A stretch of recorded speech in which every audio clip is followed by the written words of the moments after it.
cup holders for the desk. UG cup holders. All right, so I see Hollywood's in the chat. I see a couple of people in the chat. Let's see. Protum, the extremely he made me realize how annoying Me Gunner could be. Yeah, Me Gunner is a character on the select screen you got to respect. Yeah. Might not be the greatest, but you got to respect those I didn't options. realize that Marth could get two-framed like repeatedly by side B. Like easy. It's pretty funny. I was like, what in the world is this? All right, so running it onto the actual stage, we kind of that we always anticipate. Going into Smashville, by comparison to the way that Scott played against Pelka, how do you think Scott's going to approach this, and how do you think Ralphie's, who's watching that match, is probably going to approach this? I feel like Ralphie is going to be more aggressive, and he's going to be a lot more aware of the options that Scott can choose to set him into an edge guard situation and to avoid those. With that being said, Scott has to be a lot more mobile. He has to be a lot more fluid with his combos, and be prepared to eat a bunch of good hits. I like the way that Ralphie's been playing it so far. Like he's been playing relatively passive, and he was spacing very well with that fading fair and the nairs. Like when he realizes that he didn't actually have the ability to go in, maybe if he got aggressive, he gets clipped, but he was still safe enough to not eat the damage for it. He still took a grab for his troubles afterwards, but so far from the looks of this is going to be a very long, drawn-out set between the two of these two. It's very well could be. So we're seeing that Ralphie's forcing Scott to approach a lot, and it's a bit of a role reversal as to when we saw Pelka versus Scott. Scott going to be SDing off the side there, and I feel like that just further accentuates that Scott's forced into a situation where he's constantly using his resources now, where he couldn't just sit back, prepare how he was going to jump, prepare how he's going to use his specials, figure out which aerials to approach with. Ralphie, though, is forcing the envelope, and he's forcing things even further. He doesn't get the kill. I really like that option. I like the fact that he's been playing so passive and then decided to just go for something kind of reckless like that. He had the limit. So if he caught Scott sleeping, he either could have forced a stage spike or the spike in itself. So that was a pretty good option. Didn't work out for him, but I like the way he's playing this so far. You know, he does have to be careful because he doesn't have the limit now, and he is one up smash away from being called, having his stock taken from him. But he's not really going above Scott. He's doing a good job of like playing defensive route. Doesn't matter though. Scott's going to recognize that roll to the other side, and we are at I'm going to say an even game because this is one grab away from being even. Yeah, I would agree, but Scott's going to get that grab first. That's true. Ralphie's making sure to land with these back areas. He's making sure to use regular cross slash. He's trying to put these options in the way to prevent Scott from just like shielding and grabbing or just rolling in with a grab.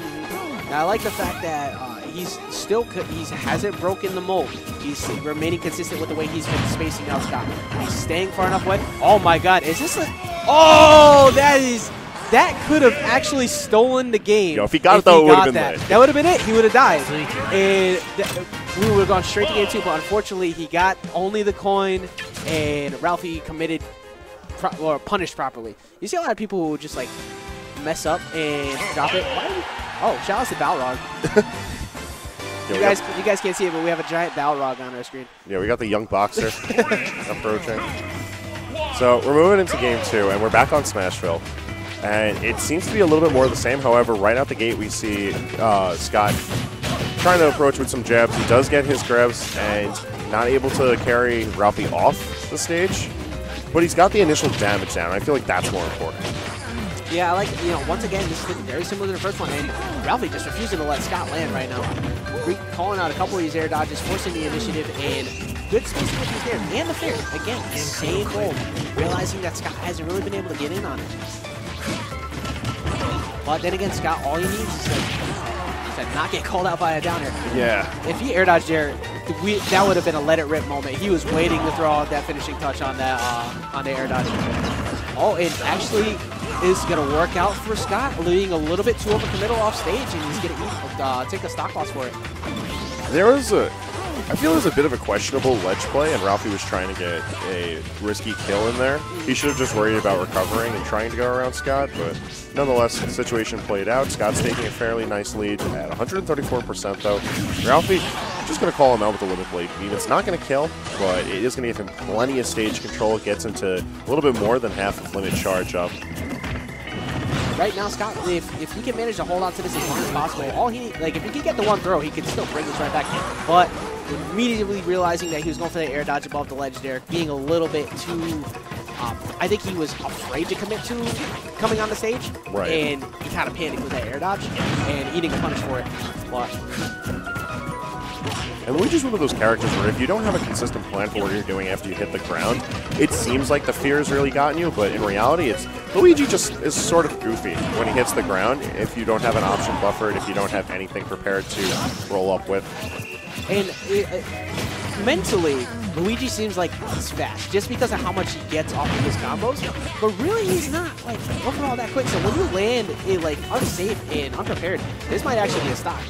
That is going to be a stock. Getting a little aggressive on the platform right there, and he's going to eat the back up for it. And we're a 1-1. I definitely see this going to possibly Game 5 because the way that these two have been playing, now the player's been super dominant for the most part. Ralphie was at Game 1, but Scot's making some good adjustments to the way that he's been spacing him out.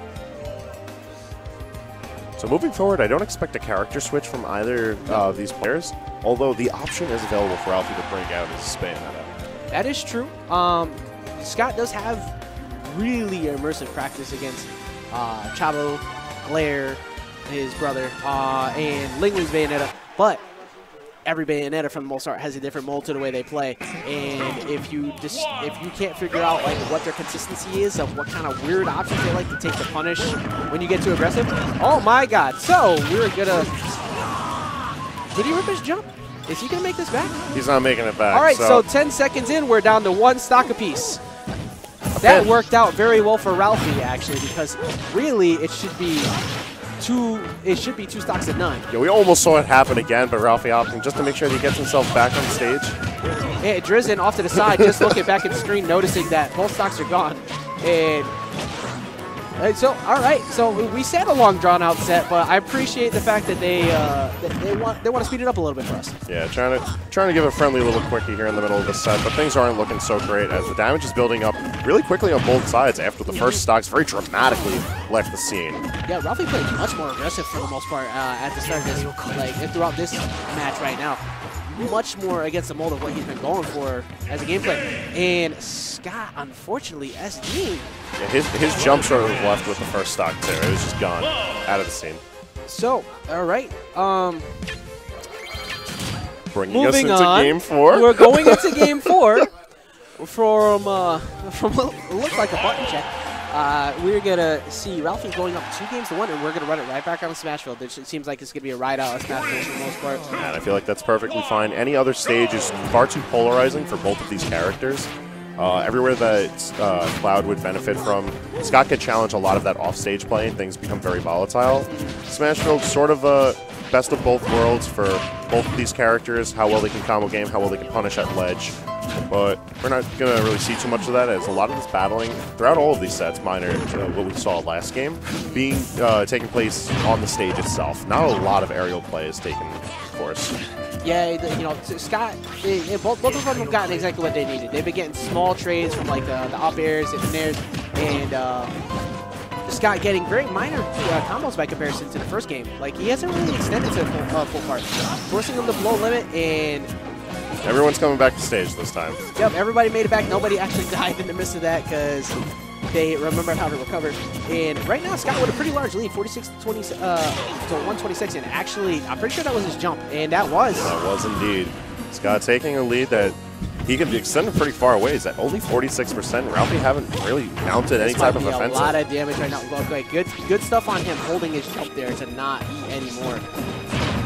But it does not matter because he's going to get combo extended yet again. And this is looking very good for Scot for the most part so far on this game forward. He's just got to try and keep this offensive upwards, even though Ralphie has his limit in check. And now that he's broken free of that grab range, they have to meet back in neutral. With Ralphie having his resources in check, poor landing really helps Scot further accentuate this lead that he has. However, the grab setting for the offstage play, nothing really going to come of it, though.